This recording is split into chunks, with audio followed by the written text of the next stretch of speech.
Enrique, what are you doing? You want to try that on me? No. What's up, guys? Welcome to episode 43. The shorts are back by popular demand.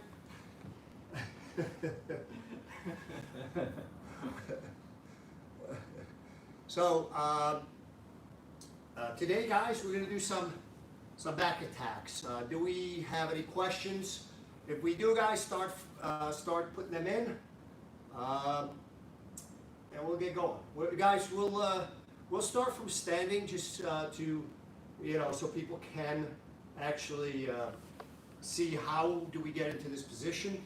So, for example, I'm clinched up with Enrique, and we're pushing. What I'm going to do is I'm going to step back and snap him down. So again, let's look at it just once.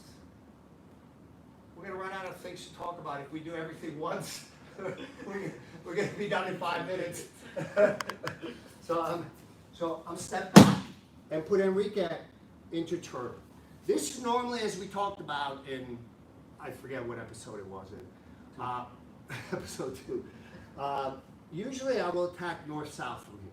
Usually I will start with the guillotine, whether it's an arming guillotine, and I usually start from here.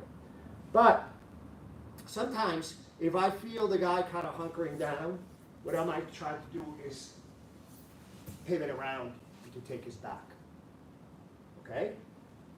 So, from here, guys, what I'm looking to do is I'm looking to connect my hands. All right? Now, it's very important how you connect your hands. There's a variety of grips you can use. I personally use the same grip I would use for a guillotine. And always, guys, always pay attention to this idea. Which hand has the more difficult job? That's the hand that gets supported. That's the same on the guillotine, same on this one. So, just posture up for me. If I'm on Enrique's right side, which hand has the more difficult job?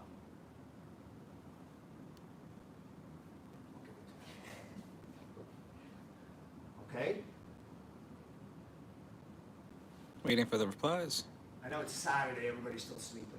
John Grappler says right. Correct. So if I'm on Enrique's left side, which arm has the more difficult job? That hurt my shoulder. You're not supposed to give it to them. All right. Left it is. GM Baseball said the one Enrique pointed to. Before he got slapped. So it's the left. So guys, it's very important. If I'm on the left side and I'm going to be rolling, don't support the right hand and vice versa. Okay? Stay where you are. So it's very important for you to consider which hand has the more difficult job. It's going to be the hand that I'm on that side, because that's going to be doing the choking. That's going to be forcing him to roll. That's the hand that I need to support. Second thing, guys, this is a huge mistake, and I've learned this from Renzo Gracie back. Probably I was maybe a relatively new purple belt. This is probably in the, I want to say, maybe mid to late 90s. And I used to go deep. You can see what I mean by deep. My hand goes all the way. You think going deep is good. But notice, I roll my shoulder forward all the way, and I go for the roll. Now's your chance to retaliate for the smack. Piotr said that's a half Gracie style slap.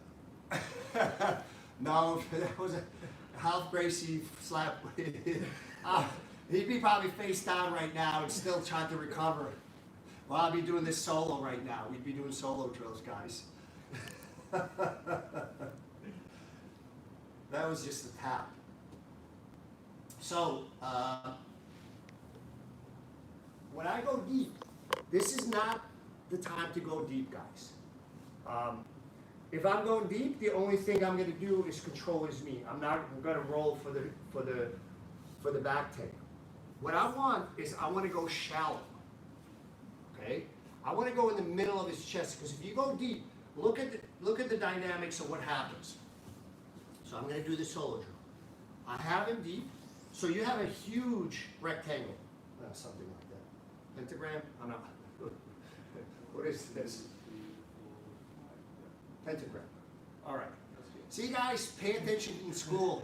Geometry is very useful in Brazilian Jiu-Jitsu. We talk about triangles, pentagrams. Unless you count both shoulders separately. So anyways, if I go deep, I can't roll my shoulder forward. So when I roll, there's a big hole. I lose it. So I want to go shallow so I can roll my shoulder forward. Look at that, how crushed the pentagram got. And guess whose head is inside that crushed pentagram? His. So that's the way you want to go. So don't go deep, go shallow. So what I mean by that, your hand should be in the middle of his chest, because that allows me to roll my shoulder, and his head is going to be under my shoulder. So when I roll, he's not getting his head out. What's happening, his head is sort of being pushed underneath him, which forces him to roll. Okay? There's two ways you could do this. You could roll slow, and you could and easy, and you could roll fast. So we're gonna go first. If I'm rolling slow, if I'm rolling nice, what I'll do is I'll bring my knee inside, and then I break it down. Okay? So for the guys, if you're fundamental and relatively new to jiu-jitsu, this is the way you should be doing it. You should, even if the guy, tuck in. So even if the guy's pretty tucked in, you can usually wedge your knee in. Go shallow, okay? I want to be perpendicular to Enrique, and then I just look at the ceiling, and he's going to come with you. Guys, when this happens, I want to make sure I don't overturn him. This is a very big mistake.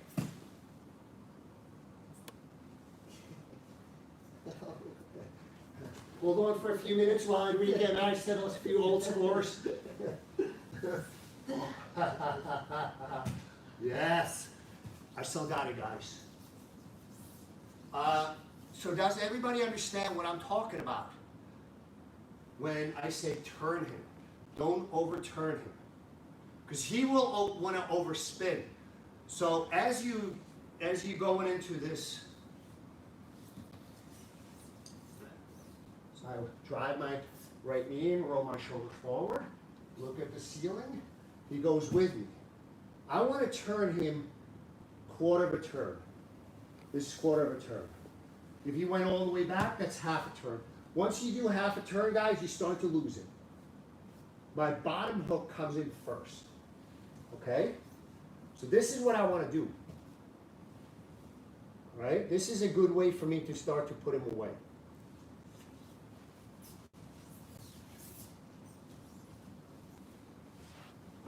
So, guys, when I'm attacking the back, usually we're gonna kind of sit out facing towards his head. Once I go for the roll, I transition and look the other way. He goes. My bottom hook comes in first, and now we can put him away. Guys, it's very important for you to also, it's up to you. I like the control and the pain you're causing to your training partner with a body triangle. Me personally, especially in the heat of the battle, if I can't lock it up properly, if the guy goes under, yeah, I don't want this. So I usually don't body triangle people, but I'll leave it up to you. All right? But if you body triangle and hide that foot well, this could be misery. So I can hide it well right now, but I feel for me personally, if my legs are somewhat disengaged, I find it a lot easier for me to switch into other things besides just a rear naked choke. All right? So, I'm facing forward. I'm trying to harvest his arms. It's not happening. I'm going to change. And here we go. All right? Let me show you guys another possibility is I'm gonna do off a guard pass. So I'm cutting through. I cut wide. We go north south. I pivot, and this time I do it a little faster. All right. So I don't, guys. If I have well, I'm going to do it one more time, that's it, because if I have a guy that's very, very good, a good opponent, once I get there, I don't try to jam my knee in, I just go. All right, I just basically, the shoulder pushing his head into the roll will do the trick without wedging that knee in there. Okay, so let's do it one more time. So I basically, once I get there, I just go fast. Done. Yeah. So, do we have any questions on this so far? First, we have check-ins. We have check-ins from Finland, India, Japan, Israel, England, Texas, Sweden, Melbourne, and California. Is Luca still in Antarctica or not? I believe so. He's probably looking for reception. Penguins got him. And as far as the question, Jared Maglia asked, can you show the transition from rear naked choke attempt to the arm bar / triangle? Is it easier to do that on the bad side? We're going to go over that. That's the plan. So we're going to go into an arm lock. For now, I just want to make sure that, do we have any questions on the breakdown? And or getting to that position, getting him to turtle up. lots of peer ask, can he get out of your bottom hook before you settle it? Yes. What he tries to do a lot of times, he tries to go flat and try to turn to me.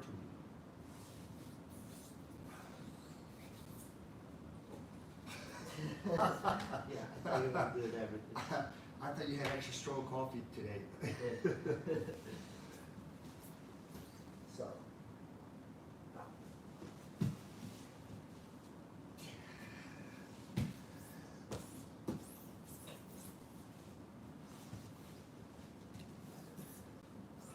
All right, we're not doing that again. I hope you guys, did we get a good, it's kind of brutal for him. He's getting brutalized today for some reason. That's what you get for kicking me in the head. Did you guys get a good viewpoint on that, or do I need to do it again? I'm willing, but I'd rather kind of preserve him. No, that was a good angle. Good angle? Yes. Okay. You stretched. He stretched. Not really. And He was too busy kicking the logo and and murmuring under his breath. lots of peer. He also asked, do you recommend your students to always start standing? Yes. Somebody asked about that. Do we start standing? Do we start on our knees? Sometimes the classes in Saddlebrook are real big, 40, 50 people on the mats. So then you will start on the knees, unless somebody gets the Irish up or somebody's training for a fight or a competition, in which case they start standing, but I'm usually kind of very close and trying to shove them back into their place so they don't kind of trample all the other people. Otherwise, if there's room, we usually start rolling standing, and every class, whether it's fundamental or advanced, starts with a takedown. So every class starts with a takedown. We warm up first before we go into the takedown. And Rene Hernandez asked to see it again.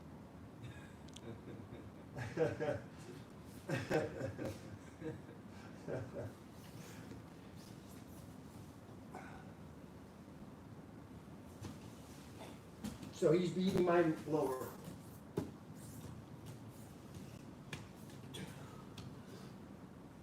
I hope you saw that. He goes and plays too. Guys, after this is over, some of you may need to send a fruit basket to Enrique. You know who you are. And Caleb Throop is asking, are you driving your shoulder straight into the back of his head or more on the side? I tried to go straight, and my head is pushing into the side. So I tried to fence his head in between my arm, between my shoulder, and my head.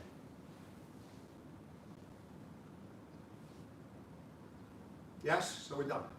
All right, guys. See you next time. No, just kidding. Come on. So, as I'm breaking Enrique down, right? So now I have him in an obvious position to choke. So guys, let's look at a few things here. I always want to control this arm, always. But sometimes I can't. So Enrique's already looking to, so if I can't, I'm looking to get into a choke position quickly. And if he's stripping, guys, so sometimes, so if I try to go here quickly, this is my preferred method, guys. Guys, for those of you that are relatively new to jiu-jitsu, what you're trying to do, again, all chokes, guys, we're crunching. This is what we do. We're not trying to rip his head off. You might think you're doing something good, but you're not. What you want to do is compress. Second thing, you want to make sure you use your head. There's a big difference between my head being here and my head.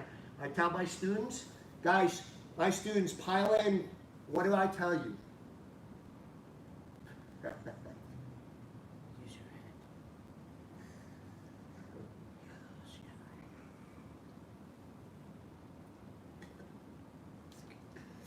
I was hardly squeezing. Do we have any of our students, or they're sleeping in? No, I'm waiting for them to chime in. Guys, I gave you a pretty good hint. There's a little delay from the messages. Renee Hernandez says ear to ear. Ear to ear. That is correct, guys. Gabby says if you don't use it, if you don't use it for thinking, use it for jiu-jitsu. That's another good answer, guys. Head, ear to ear. So there's a massive difference, guys, being here and being here. This is like a rookie mistake where people go like this. Let me see if I can rip his head off. Okay? So anytime I'm here, I want to go ear to ear. So compress and try to bring your elbows together, guys. Don't pull them apart. Try to bring them together, ear to ear, and use your head. Guys, it requires, even if his chin is tucked in, this time I can't go ear to ear because he's tucking in, so his head is a little further.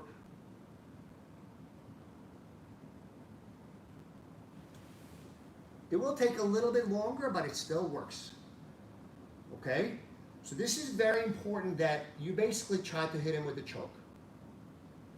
The second possibility is if he's trying to control the outside hand too much. Outside, yeah. May need to drink more coffee. Guys, the funny thing is he told us this morning that he had extra strong coffee. So guys, when I feel that there's just too much hand fighting, you see this sometimes in MMA. Anytime I feel I could do this, I will. But you see a lot of this in MMA where the guy gets in a beautiful position, minute and a half left in the round, and he might be down, he might be losing, and this is his chance to literally put the other guy away. The problem becomes that there's hand fighting, and he has the first hand, but he cannot connect both hands. Guys, when that happens, as we're fighting, what I'm going to try to do is just go either palm to palm, or wrist to wrist, and that cuts out the hand fighting. All right? It's not as strong as a full connection, but guys, it works well too. So when I connect here, I'm going to try to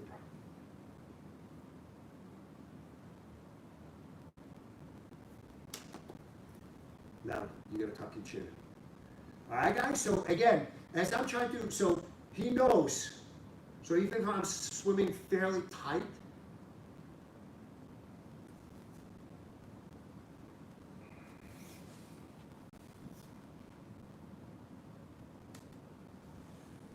So this time I couldn't connect butterfly grip. I connected palm to palm. His chin was tucked in. Guys, I actively use my head. So this is sort of another good way to sort of cut out the hand fighting for the outside hand, the hand that's not around his neck. What I usually people have a tendency to do is they swim, so what they'll try to do is switch the guy to the other side or switch the choking hands. The problem is a lot of times it becomes just, if the guy's doing a good job grip fighting, you know, next thing you know, it's a minute and a half, he gets on the guy's back, you know, first 30 seconds kind of setting up the position, punching him, softening him up, minute left, and he's got a great position and then just grip fights, and then there's 15 seconds left. You know, by the time he actually sometimes never gets to that position or actually locks it up with 3 seconds left, the time goes off and, you know, he might have won the round, but he lost first two, he lost. So it's important, guys, to, you know, constantly make a judgment like, what is my best solution for this particular problem? Do we have any questions on this so far? We have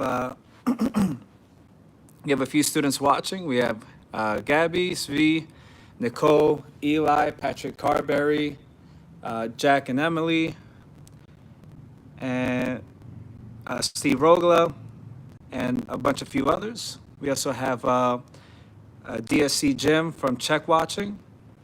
And one question is from Piotr. He asks, when you want to abandon back control with two hooks and transition to either an arm bar or a classic version of the bow and arrow, sometimes your bottom leg is trapped between the opponent and the mat. How do you deal with this? That's why I don't abandon the back control. He abandons it for me. Do you guys understand the distinction? It's a huge distinction, guys, and this goes into the heart of a lot of jiu-jitsu issues, where people have something good, they don't quite feel it's perfect, but they have something good, and then they try to switch,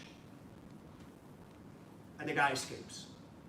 Because I abandoned it. If you have a good control position, don't abandon it.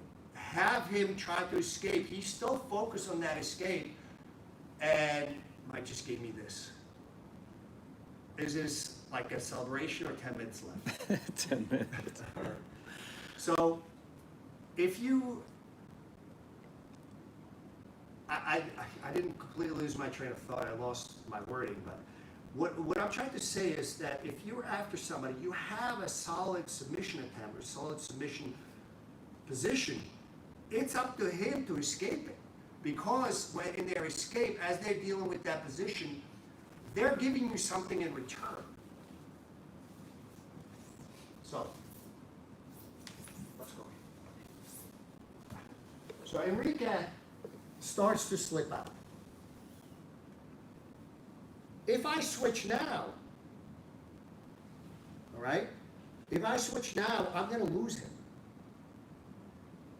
No, I need that. So I push him down. Okay? He's still in trouble. He has a possibility. Which way does he want to go?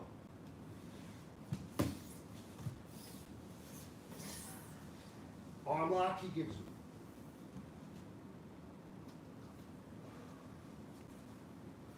All right, so did you see what I did is I'm trying to control him until he gives me the position that is my backup plan. Until then, I'm going to continue to threaten to choke him.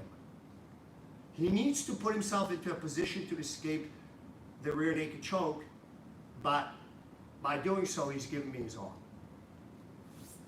So let's look at that again, guys. It's a very, very important transition. So, right now, there's nothing. You know, well, there is something I can get on top. I can, you know, I can do something like this, but I'm not ready to abandon that yet. All right, so he's laying on my legs. So keep going.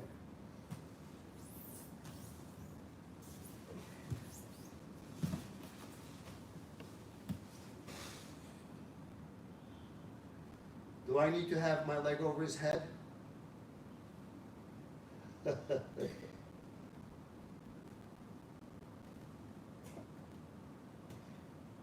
What did I use as my fulcrum for the break, guys? Can somebody tell me?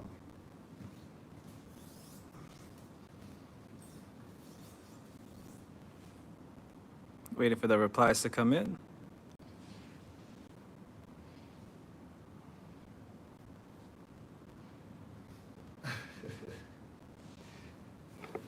Eric Darnstead says your hips. Cosmo said hip. Arvin on YouTube says left hip. Elotsa Pierce says upper thigh. Adolfo Fronda says hip.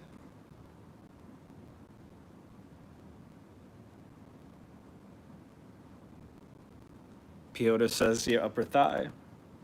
It was actually, guys, it was higher than that. It was higher than that. It was here. So understand that, you know, we talked a lot about that in the Armlock class, that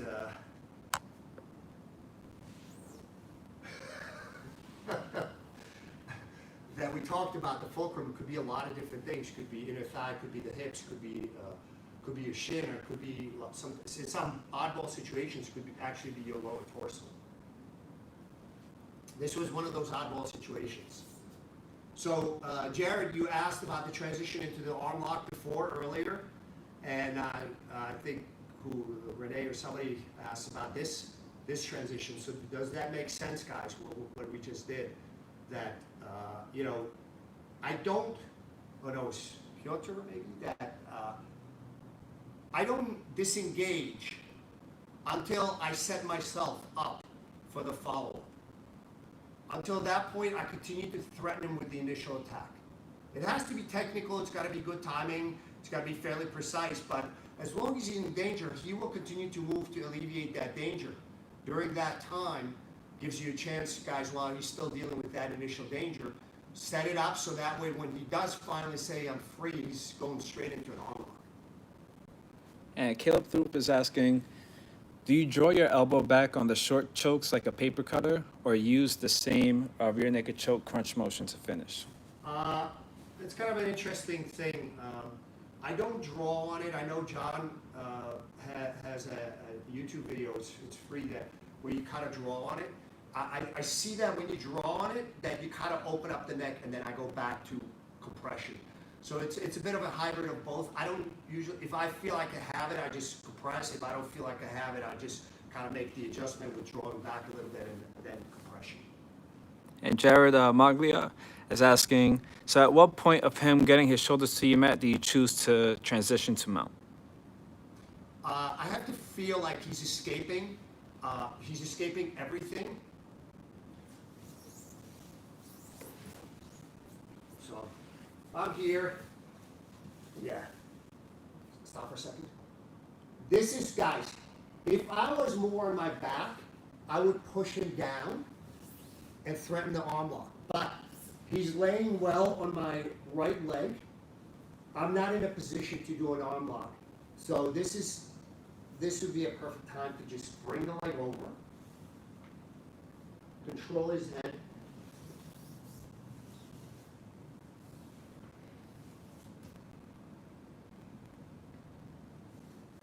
and mount. So you can actually transition. We're going to do that one more time, but you can actually transition into mount, but not just mount. I continue to control that arm first with my hands, and then with my head to get under his neck and finish with an arm triangle. So we're going to do that again. It's basically, if I'm on my back and somewhat perpendicular, I will continue to push him down because I know he's going to give me the arm. I know what he's going to do. So let's go back to over both. So I know he's going to give me the arm. So I know he's looking to just yank. So I will actually bring my leg over his shoulder. If he lays down, even if he's pushing my leg off his head, it doesn't matter. So if I'm perpendicular and sort of my back is on the ground, I control that arm, I will go for an arm lock. All right? Now this time, he slipped, so I'm no longer perpendicular. So I'm still controlling him somewhat, right? But there's no way I'm getting an arm lock. I can get my bottom leg out easily, but that's not. So I'm gonna try to keep him where he is. As I start to swing my right leg out, I'm gonna use my left to hook, to help bring me up. But I'm also focusing on controlling his left arm. So as I'm driving my hips across, I'm getting my hand under. He's still holding on to this one. I let him hold on to it thinking that he might have something, but it doesn't matter because even if he holds on to it, hold on. I'm on top now. Now I can take it away from him because now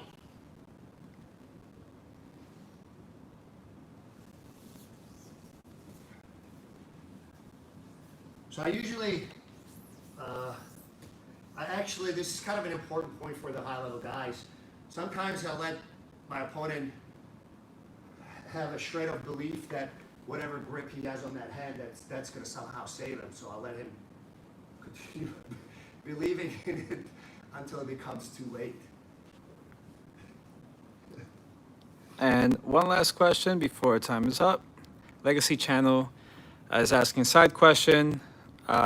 Same I had when I started jiu-jitsu and hear a lot still from new people like me with no prior grappling or wrestling experience. Question is how to even start a roll positionally to help new students and intrigue them, not to overwhelm them. Well, initially you're going to start from your knees. I think initially, you know, if in my school you will learn takedowns, but once you sort of start to go into advanced classes, you know, you usually will start from your knees, just because you want to get used to sort of the dynamics, a little bit higher pace, a little bit higher intensity. The last thing you want to do is fight for a takedown, get slammed on your side. You're like, oh, and the guy is just already choking you. That's not helpful to you. So you need to sort of start to roll with people and lower intensity. So usually when people go to the events, we usually put them with more advanced people. So, you know, hopefully they reciprocate that, okay, they try to help you out. Okay, you made a mistake. This is what you should be doing. Keep it kind of slow. Keep it controlled. You also want to make sure that you don't panic in the times when you get put into a difficult position. That's usually when, you know, somebody's got a lot of weight on you and kind of just pinning you down. You got to sort of just calm down and try to use the things, escapes that you learn in a fundamental class. And we're out of time. That's it. All right, guys. Guys, pile on. I got a couple of questions. One is, guys, keep the questions coming. This is the best. We're live on Facebook, Instagram, and YouTube. I will read all the questions on the live feed. Instagram mic helps me get them. So that's the best place to do it. Do it on the live feed, even though it's after the fact. If you watch it at 4 o'clock this afternoon, you got a topic or question that you'd like to cover, put it on there. Second question, guys, I'd like to ask you, and let me know if, I don't know how much longer this is going to be. I think there's some positive things coming out of, you know, here and around the world. But if we, you know, who would be interested in a grappling dummy that would be at a good economical cost? I would just, if I could obtain them, I would give them to you guys at cost. So it would be below $100. So let me know, you know.